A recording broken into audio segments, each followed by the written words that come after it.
Hello दोस्तों, मैं Nitesh. Direct education के यूट्यूब चैनल पर आपका स्वागत है। मैं आज एसएससी जीडी का मिक्स क्वेश्चन लेने जा रहा हूं। जैसे कि पहला क्वेश्चन करंट अफेयर से है। कहता फहीमादा आजिम जिन्हें 2022 के पुलित्जर पुरस्कार चुना गया वह किस देश की है? वह कहाँ की है? बांग्लादेश, ढाका की है। बांग्लादेश, ढाका की। तो आप लोग जानते हैं बांग्लादेश भी क्या है, एक पाकिस्तान का हिस्सा था जो 1971 में आज़ादी मिला था, जिसमें अहम रोल भारत ने निभाया था, जिसमें से 69 मतलब लगभग 1 लाख सैनिक जो है इसमें अपना हथियार डाल दिया था। सबसे बड़ा पाकिस्तान युद्ध था। अगला चलते हैं।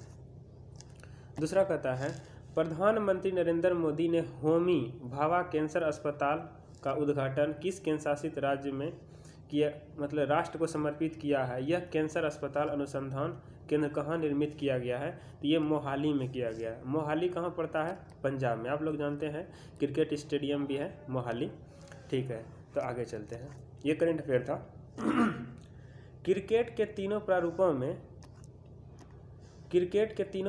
में 100 मैच को खेलने वाला भारतीय खिलाड़ी कौन है? तो याद रखिए, नए समझ में कुछ आता है तो यह सबसे ज़्यादा मैच के खेला है, मतलब विराट कोहली। आगे चलते हैं। बाकी आप रोहित शर्मा के बारे में भी जानते हैं, इंडियन क्रिकेट का टीम मतलब कप्तान भी रहता है कभी कभी। MS धोनी के बारे में जानते हैं, रविचंद्रन अश्विन ये जानते हैं, बॉलर है। ये सब बैट्समैन है। ये वर्तमान में इंडियन कोर्ट मतलब भारतीय क्रिकेट का कप्तान कौन सा है? विराट कोहली। आगे चलते हैं। कहता अनंतनाग झील को राष्ट्रीय महत्व का स्मारक घोषित किया गया है। यह किस राज्य और केंद्र शासित प्रदेश में है? तो ये है आपका राज्य केंद्र शासित प्रदेश। तो यहाँ पे देखिए केंद्र शासित प्रदेश में आपको क्या दिख रहा है? एक ही हो, नई दिल्ली। अब बाकी सब तो ये सब स्टेट है। अरुणाचल प्रदेश जानते हैं आप लोग, बोलता है उगते मतलब जो है मतलब भारत में सबसे पहले सूर्य कहाँ उगता है? तो अरुणाचल प्रदेश का कीबुतु एगो जगह है वहाँ से।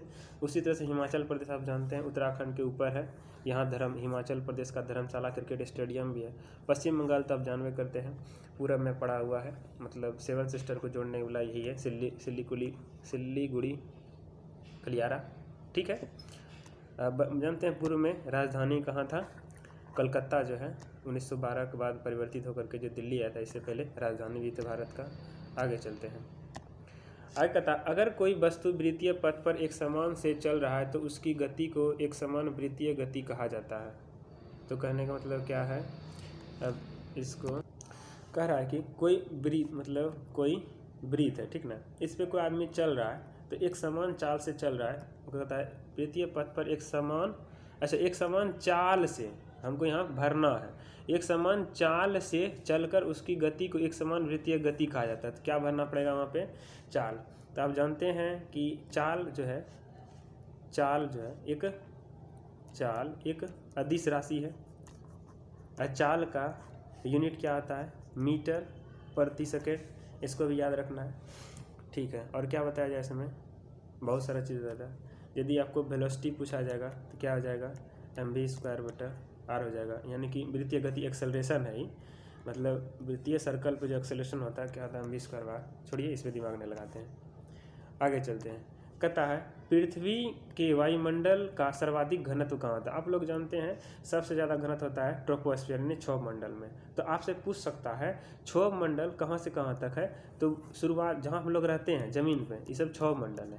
क्षोभ मंडल में ही बोलता है वातावरणीय घटना होता है, पक्षी उड़ता है। इसीलिए देखिएगा आपसे पूछेगा कि हवाई जहाज़ कहाँ उड़ता है? तो ये पड़ता है आपका समताप मंडल में। यहाँ क्या आता है? मौसमी घटना नहीं होता है, बादल नहीं छटकता है, पंछी नहीं उड़ता है, इसीलिए वहाँ पे प्लेन अच्छा से चलता है। आपसे पूछेगा क्षोभ मंडल जो है कहाँ से कहाँ तक? तो भैया 8 से 18 किलोमीटर के रेंज के बाद ऊपर जो है क्षोभ मंडल मतलब ख़त्म हो जाता है। और आपसे ये भी पूछ सकता है, हम बेकार यहाँ पे गंदा कर दिए, इसको मिटाते हैं थोड़ा सा और कुछ सिखाते हैं। ठीक है। अब देखिए सीखते हैं, वो आपसे पूछेगा कि कितना मतलब मीटर ऊपर जाने पर टेम्परेचर में, देखिए आप जानते हैं कि ज़मीन पे ही सबसे ज़्यादा टेम्परेचर है, जैसे जैसे आप ऊपर बढ़ते हैं तो टेम्परेचर में कमी आती है, इसीलिए बोलता है जब हिमालय पे जाता है, जैसे कि छोड़िए और अच्छा बता, जो केरल में गर्मी है तो उसी तरह से आगे बढ़ते जाइएगा तो आपको जम्मू कश्मीर मिलेगा, लेकिन देखिए जम्मू कश्मीर में क्या होता है, आपका बर्फ़ गिरता है, इसका मतलब वहाँ टेम्परेचर कम पड़ता है, इसीलिए देखिए वहाँ कम्बल पहन के आदमी रहता है। अब वही साउथ वाला पार्ट में जाइएगा तो आदमी सब आपको कैसा दिखेगा, काला काला दिखेगा। तो वही बोलता है यदि आप 165 मीटर की हाइट ऊपर जाने पर 1 डिग्री सेंटीग्रेड तापमान में कमी आता है, तो टोटल भैया बताइए कि 1 किलोमीटर जाने में टोटल कितना डिग्री सेंटीग्रेड की कमी आएगी। तो 1 किलोमीटर जाने आप ऐसा करिए, इसे गुना कर लीजिए, इसको जब गुना करिएगा ना 6.4 से, तो इधर भी आपको 6.4 से गुना करना पड़ेगा, तो 6.4 डिग्री टेम्परेचर जो है आपका घट जाता है 1 किलोमीटर ऊपर जाने में। इसी तरह यदि आप जानते हैं हिमालय की ऊंचाई कहते हैं 8,848.50 सेंटीमीटर, जो भी है इसको गुना करिएगा तो यहाँ क्या होगा, बर्फबारी बढ़ेगा, क्योंकि आप लोग जानते हैं 1 किलोमीटर मतलब 8 से जाएगा तो कितना जाएगा, अच्छा करता है यानी 50 डिग्री टेम्परेचर, इसलिए ऊपर जैसे बढ़िएगा आप लोग यूरोप कंट्री सब जाइएगा तो वहाँ क्या होता है, टेम्परेचर बहुत कम रहता है। साइबेरिया क्षेत्र जैसे रूस का है वो सब बहुत ठंडा प्रदेश है। आगे बढ़ते हैं, वैसे आप लोग जानते हैं, पढ़ लिए तो आयन मंडल में आपने आयनोस्फीयर हो गया, मध्य मंडल हो गया, समताप मंडल बतेवे किए, यहाँ हवाई जहाज उड़ता है। आयन मंडल आप जानते हैं ओजोन लेयर, जो कि कार्बन डाइऑक्साइड ज़्यादा बढ़ने से ओजोन लेयर में छेद हो जाएगा, जिसके कारण से पराबैंगनी किरण जब आएगा तो स्किन डिजीज सब होता है। जानते हैं जो खुजलाता है हाथ, रिंग बर्न करके जो होता है, ये सब क्या आयन लेयर मतलब आयनोस्फीयर में, मतलब देखिए छेद होने छोड़े और सिखाते हैं कुछ, इसको मिटाते हैं, मिट जाइए, ठीक है मिट गया, और सिखाते हैं, कहाँ गया ये, देखिए मान लीजिए क्या है, वातामंडल मतलब वायुमंडल है, ये क्या है, कुछ लेयर मोटा जैसा क्या है, ये यही आपका मतलब ओजोन लेयर है, ठीक ना। ओजोन को हम लिखते हैं O3, आप पढ़ते हैं O हो गया, O2 हो गया, O3 हो गया। आप लोग पढ़ेंगे CO, कार्बन मोनोऑक्साइड, जैसे आप मोटरसाइकिल चलाते हैं, गाड़ी चलाते हैं, इसमें कार्बन मोनोऑक्साइड निकलता है, ये क्या करता है, आपको सांस लेने में तकलीफ होता है। उसी तरह से कार्बन डाइऑक्साइड आप तो जानते हैं CO2, जो वातावरण में इंडस्ट्री फैलता है, इसमें कार्बन डाइऑक्साइड निकलता है। अब बाकी देखिए सल्फर डाइऑक्साइड भी निकलता है, लेकिन हम मेनली भी CO2 पढ़ने हैं इसलिए बता रहे हैं आपको। O3 में क्या है, आपका 3 ऑक्सीजन है। यहाँ क्या होता है, ओजोन लेयर का मतलब क्षय होने का मतलब क्या है, कहीं से O3 जो है धीरे धीरे होकर के ये पतला एरिया हो जाएगा, और जब कोई पतला होगा, पराबैंगनी किरण जब यहाँ आएगा तो इंटर कर जाएगा किस में, वातावरण में। अतंटा और मिटाते हैं, नहीं तो अगला पेज लेते हैं, ठीक। देखिए यहाँ पे जैसे कि वातावरण में एंट्री मार गया, देखिए गोल है आपका पृथ्वी, जानते हैं ये नारंगी कलर का जो भी है। अब जैसे कि मान लीजिए ये हमारा पृथ्वी है, एंट्री मारा ओजोन लेयर से, जब यहाँ पे कोई टकराएगा लेयर तो अब क्या करेगा, यहाँ से रिफ्लेक्ट होगा, देखिए यहाँ गया और रिफ्लेक्ट होकर जब ऊपर जाने लगा तो बोला ओजोन लेयर क्या भैया हम आपको बाहर ले जाने देंगे, फिर अब रिफ्लेक्ट होकर ज़मीन पे आएगा, फिर और रिफ्लेक्ट होगा यहाँ, तो आप देख रहे हैं क्या ये अंदर टप्पा खाते खाते नीचे घूमते रहेगा। यही क्या करता है, कुछ दिनों में आपका वातावरण का गर्मी बढ़ा देता है, जिस कारण से आजकल देखते हैं वायुमंडल में कभी सर ठंडा भी होता है तो बहुत एकदम ठंडा लगने लगता है, और गर्मी भी होता है तो आजकल एकदम देखते हैं 50 डिग्री का टेम्परेचर मतलब ऊपर चले जाता है। तो यही आपका वातावरण डिसबैलेंस हो रहा है। इसी के लिए आप लोग को मतलब हम लोग को ना मतलब वातावरण में बोला गया है क्या कि ऑक्सीजन मतलब कार्बन डाइऑक्साइड को प्रोड्यूस कम करिए। अब कहिएगा प्रोड्यूसर कम करेंगे तो सर जी तो इंडस्ट्री सब कैसे काम करेगा, तो उन्हीं के लिए क्या करना पड़ता है, मतलब वन लगाइए। आप लोग वन काट करके भले इंडस्ट्री फैलाती हैं, छोड़ी गपशप नहीं करते हैं, आगे चलते हैं। आगे कहता है निम्नलिखित में से किस प्रकार का बाजार कीमतों को डैश में असमर्थ रहता है। देखिए ये छोटा क्या हो गया, कट गया है क्या, डैश करने में असमर्थ रहता है, ठीक है कोई बात नहीं, देख लेते हैं। ठीक, कहता है निम्नलिखित में से किस प्रकार का बाजार कीमतों को कंट्रोल करने में असमर्थ रहता है, ठीक ना। आप समझिए सबसे अच्छा इसका एग्जांपल लीजिए, मान लीजिए कि आपके मतलब गांव के आसपास ये जो भी शहर है वहाँ मान लेते हैं 10 गो दुकान है, ठीक ना। 10 गो दुकान है, आदमी यदि इस दुकान में खरीदने जाए ये बोलेगा कि हम भैया 50 टका में देंगे। तो उस सोचेगा क्या, ऐसा करते हैं आगे को पूछ लेते हैं कि आगे गया तो बोला कि हम 49 में देंगे। जब आगे और बढ़ा ना, ये बोला कि हम 48 में दे रहे हैं। जो आगे और बढ़ा तो जो आगे बढ़ते बढ़ते जो अंतिम दुकान था बोला कि हो हमें पास तो इसको कस्टमर नहीं आता है, हम करते हैं इसको 40 रुपये में दे देते हैं। तो यानी कि बाजार में यदि दुकान ज़्यादा है तो क्या हो रहा है कि स्टेबल बैलेंस, यानी कि आपका कोई भी कीमत जो स्टेबल नहीं है, यदि यहाँ 50 मिल रहा है तो यहाँ 40 मिल रहा है। तो यही बोलता है कि पूर्ण स्पर्धा में, यानी कि मार्केट में यदि कंपटीटर ज़्यादा रहेगा तो वो क्या हो जाएगा, मतलब बाजार कीमत स्थिर नहीं रख पाएगा। अब वही क्या हो जाए, मान लेते हैं एक और लेते हैं पेज, वही मान लेते हैं क्या है, एक ही दुकानदार है। अब मान लेते हैं कि कोई कलम का ही दाम 5 टका है, वो दुकानदार बोल देगा 7 रुपया में, तो मजबूरन वो उस आदमी को लेना पड़ेगा, क्योंकि भैया कोई अल्टरनेट दुकान नहीं है कि हम दूसरे यहाँ से पेन खरीद लें। तो समझ रहे हैं, पूर्ण स्पर्धा में मार्केट स्टेबल नहीं रहता है, यानी कि दाम जो है स्थिर नहीं रहता है। जिसका जो मन हुआ उस हिसाब से बेच दिया, कोई ज़्यादा नफ़ा लेके बेचता है, कोई कम नफ़ा। लेकिन एक ही हो गया पूरा मोनोपोली उसी का। अब जैसे कि मार्केट में देखिए, हम एग्जांपल नहीं लेना चाहते हैं, लेकिन आप फिर समझिए एक तरह से, कुछ साल पहले क्या जियो आया था, अच्छा हट जाइए, हाँ जियो आया था। जब 5G लॉन्च हुआ तो देखें, 5G जब लॉन्च हुआ तो भैया दे रहा था पहले कितना, 300 रुपया में 3 महीना वाला, धीरे धीरे 400 500, अभी देख रहे हैं 650 रुपया ज़्यादा हो रहा है। तो यानी क्या हो रहा है कि मार्केट में मोनोपोली सबसे ज़्यादा देखिएगा अभी किसका है, जियो का है। अभी मान लीजिए कोई मार्केट में 5G लॉन्च कर देगा और ऐसा कर दे एकदम पूरे फैला दे मार्केट में, यदि 700 रुपया लेगा तो आदमी क्या करेगा, 5G को चलाने के लिए लेगा ही मोनोपोली। यदि वो 1000 टका भी लेता है तो 1000 टका में भी खरीदेगा। छोड़िए गप नहीं करते हैं। यदि आपको लगता है कि इस सेशन हमको लेना चाहिए, अब पढ़ाना चाहिए हमको, तो कमेंट करिएगा। तो हम इकोनॉमी में जो है बैंकिंग सिस्टम जब पढ़ाएंगे ना, तो उसमें थोड़ा सा बैंक पढ़ाएंगे, तो उसके बाद फिर कुछ सिखा दें। लेकिन हाँ, आपको कमेंट करना है। आप लोग वीडियो को शेयर वेयर नहीं करते हैं, शेयर वेयर करिए जब बता रहे हैं तो। अब बाकी हमसे पूछिए कि हमको ये चीज़ पे वीडियो प्रोवाइड करिए, ठीक। और सबसे यही अनुरोध है। आगे चलते हैं। कहता है आँखों का रंग किसमें मौजूद वर्णक पर निर्भर करता है। तो आप लोग जानते हैं आयरिस है। आयरिस के कारण ही टकरा करके आपको आँख में किन्हीं का मान लेते हैं शकल काला दिख रहा है, उजला दिख रहा है, या कोई कपड़ा हमको हरा दिख रहा है, नीला दिख रहा है, तो वो क्या होता है, आयरिस के कारण से हमको रंग दिखता है। बोलता है मिश्रित अर्थव्यवस्था का तात्पर्य क्या है। मिश्रित अर्थव्यवस्था में जैसे कि हम देखिए अगला पढ़ना लेते हैं। मिश्रित अर्थव्यवस्था में मान लीजिए क्या है कि एगो प्राइवेट कंपनी है, PVT, आगे लेते हैं वो सरकारी कंपनी, ठीक ना, सरकारी कंपनी। अब क्या हो जाएगा, जैसे देखिएगा सरकारी कंपनी में से हम नौकरी ले लीजिए, नौकरी है ना, तो अब देखो नौकरी में जैसे कि रेलवे भी है, SSC में भी बहुत सारा डिपार्टमेंट है। उसी तरह से प्राइवेट में जाइएगा तो मतलब क्या है, मार्केट में यदि सरकारी और गवर्नमेंट दोनों कंपनी है तो काम अच्छा से चलता है। यानी कि छोड़ो और इस पे चलते हैं, कहाँ चले गए।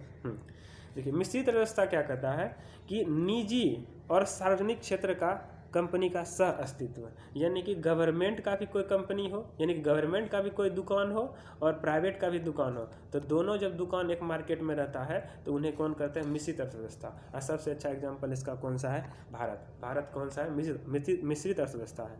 यहाँ रेलवे में भी नौकरी लगता है और प्राइवेट कंपनी में भी नौकरी लगता है। तो यहाँ छोड़िए, ठीक है, आगे समझते हैं। एक ही चीज़ पे रहेंगे तो दिक्कत हो जाएगा। आगे चलते हैं। भारतीय संविधान में मौलिक कर्तव्यों का उल्लेख कहाँ किया गया।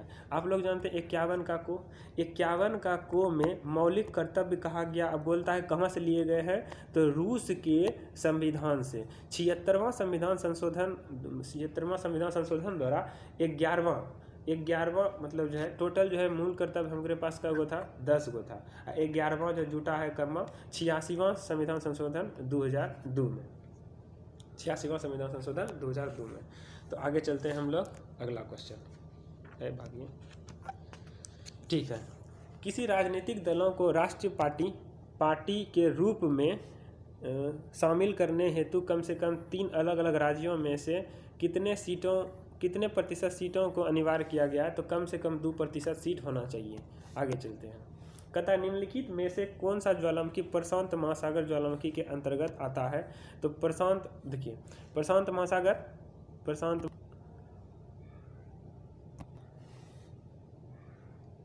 यहाँ जानते हैं प्रशांत महासागर में फ्यूजियमा महाद्वीप है, ठीक है। आपसे पूछेगा किस महाद्वीप में मतलब ज्वालामुखी नहीं है, तो ऑस्ट्रेलिया। ऑस्ट्रेलिया महाद्वीप में एक भी ज्वालामुखी नहीं है। आगे चलते हैं। कहता है कि भारत का वह राज्य जहाँ थोरियम का विश्व का भंडार है। तो थोरियम आपका कहाँ? केरल में। केरल का मालाबार तट। मालाबार तट कौन सा है? ये वेस्टर्न घाट कहलाता है। जब मैप बनाइएगा भारत का तो ये सब एरिया जो मालाबार तट है, जिसमें से कर्नाटक आ गया, केरल आ गया, तमिलनाडु आ गया, यहाँ सबसे ज़्यादा है। जानते हैं थोरियम जो है, थोरियम एक यूरेनियम का हिस्सा है। जैसे जानते हैं यूरेनियम जो है 235 ये लगभग 3 करोड़ रुपया किलो है। अब बताइए यदि इतना मतलब हमको थोरियम मिल जाए कि यूरेनियम को हम डिस्प्लेस कर सकें, तो हम लोग दूसरे देश को यदि बेचेंगे तो कितना पैसा आ जाएगा। उसके बाद क्या हो जाएगा, बिजली बनाने में इसका उपयोग ज़्यादा हो जाएगा। तो ठीक है, हम बहुत पैसा वाला बन जाएंगे, मतलब ठीक है। तो थोरियम कहाँ है? केरल में। आगे चलते हैं। इसी को देखा जाए तो क्या क्या पढ़ा जाए। आंध्र प्रदेश आप जानते हैं, कर्नाटक जानते हैं, ठीक है। आगे देखते हैं।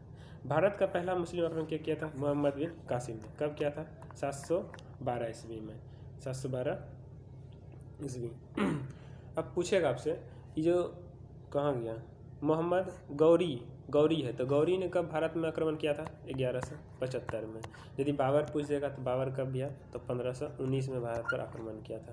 चलिए ठीक है, आगे चलते हैं। सोडियम की खोज आप जानते हैं हेम्प्री डेवी के बारे में, सोडियम लैंप का आविष्कार। सोडियम की खोज भी वही किया था, लालटेन का आविष्कार, ठीक है। तो हेम्प्री डेवी हो गया। सोडियम जानते हैं क्या पाता है? Na, हाँ नहीं लिखा रहा, देखो Na 1123 सोडियम आता है। सोडियम को बोलता है कि पानी में भी यदि फेंक दीजिएगा ना, वो जलते रहेगा। सोडियम को केरोसिन में डुबा कर रखा जाता है, इसलिए बोलता है सोडियम को केरोसिन में डुबा कर रखा जाता है। आप जानते हैं जे थॉमसन क्या है? इलेक्ट्रॉन का आविष्कारक था। विलियम हेनरी हो गया, कार्ल वेंच हो गया, ठीक है। तो आगे चलते हैं। मुस्लिम लीग की स्थापना कहाँ हुई थी? मुस्लिम लीग की स्थापना बांग्लादेश यानी कहाँ हुई थी? ढाका, बांग्लादेश में, ठीक है। आगे चलते हैं। पित्त का मुख्य कार्य क्या है? तो देखिए पित्त, देखिए कहाँ पूछ रहा है। पित्त का कार्य क्या है? पाचन का अवशोषण हेतु वसा का इमल्सिफिकेशन करना। देखिए पित्त है आपके शरीर में, वही क्या करता है? भोजन को पचाता है। जैसे आप फेरिंग्स यानी कि खाना खाते हैं, मुंह से खाना खाते हैं, फिर स्टमक में जाता है, फिर छोटी आंत बड़ी आंत में जाता है। तो ये क्या करता है? यहाँ से लार का सिक्रेशन होता है, वो खाना का पचाते पचाते छोटी आंत से जब बड़ी आंत में जाता है, टोटल 4, देखिए खाना को पचने में लगभग 4 से 5 घंटा लगता है। 5 घंटा में क्या आता है? छोटी आंत से बाहर निकल करके बड़ी आंत में जाता है, बड़ी आंत से क्या आता है? मलाशय द्वारा बाहर निकल जाता है। तो पूछता है आपसे कि भोजन का पाचन होता है छोटी आंत में, तो बड़ी आंत में क्या होता है? तो बड़ी आंत में क्या होता है? पानी का अवशोषण होता है। तो आपसे ये भी पूछ सकता है, क्या पूछ सकता है? तो आपसे पूछेगा छोटी आंत की लंबाई, चल नहीं रहा है, छोटी आंत की लंबाई 6.5 मीटर, बड़ी आंत की लंबाई 1.5 मीटर। तो टोटल पूछेगा कि मुंह से लेकर के एनस तक, एनस गुदाव कहते हैं जहाँ से मल त्याग करते हैं, अब मुंह कहते हैं जहाँ से खाते हैं। तो टोटल फूड पाइप कितना है? तो 9 मीटर का। तो भैया यहाँ से हो गया कितना? 8 मीटर तो खपत हो गया। तो 1 मीटर क्या है आपका? जो स्टमक है, स्टमक से जाने में और मुंह से ये दूरी है वो 1 मीटर है। तो आप देख रहे हैं ये छोटी छोटी आंत हो गया, ये 6.5 मीटर, और नीचे बड़ी आंत होता है, ये हो गया कितना? 1.5 मीटर। टोटल जोड़िएगा तो दूरी कितना हो जाएगा? 9 मीटर होता है। तो आपसे पूछेगा शरीर में पानी कितना होता है? 65 से 80% के बीच में रहता है। कुछ भी पूछ सकता है। तो और एगो लिख लीजिए, क्या लिखिएगा?